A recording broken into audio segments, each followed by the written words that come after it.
दुनिया के सबसे ताकतवर मुल्क अमेरिका के राष्ट्रपति डोनाल्ड ट्रंप ने ट्रेड टैरिफ का ऐसा तूफान खड़ा किया है जिसने ग्लोबल इकोनॉमी की नींव को हिला कर रख दिया है।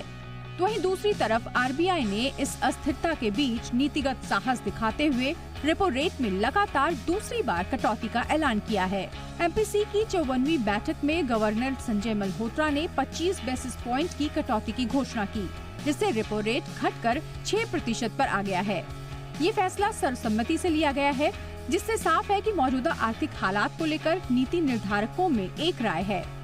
एमएसएफ रेट अब 6.25% और एसडीएफ रेट 5.75% कर दिया गया है।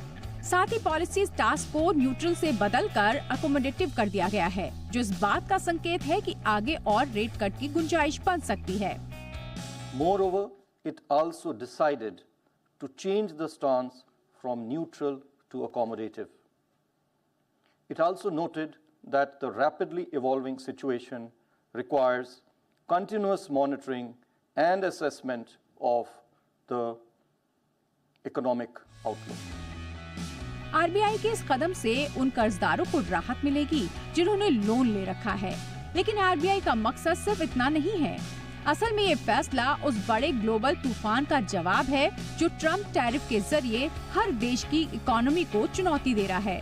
ये टैरिफ भारत की मर्चेंडाइज एक्सपोर्ट ग्रोथ को सीधे प्रभावित कर सकते हैं।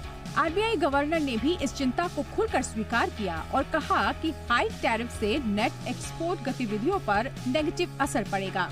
इस फैसले का असर सिर्फ एक्सपोर्ट तक सीमित नहीं है। ट्रम्प की ये पॉलिसी इन्फ्लेशन बढ़ा सकती है, लागतें बढ़ेंगी और डिमांड पर भी दबाव बन सकता है।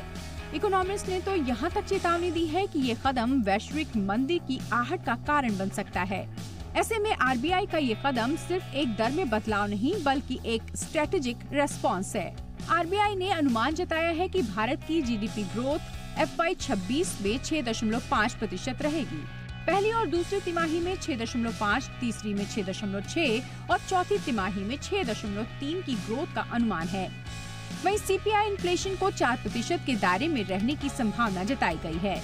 गवर्नर ने माना कि कच्चे तेल की अंतर्राष्ट्रीय कीमतों में आई गिरावट देश के लिए राहत है और इससे इन्फ्लेशन को कंट्रोल करने में मदद मिलेगी। साथ ही इन्वेस्टमेंट एक्टिविटीज में सुधार और मैन्युफैक्चरिंग सेक्टर में मजबूती के संकेत उत्साहजनक हैं। लेकिन आरबीआई ने मौजूदा वित्त वर्ष के लिए रियल जीडीपी प्रोजेक्शन में 20 बेसिस पॉइंट्स की कटौती कर ये संकेत भी दिया कि ग्रोथ के मोर्चे पर चिंताएं बरकरार रहेंगी।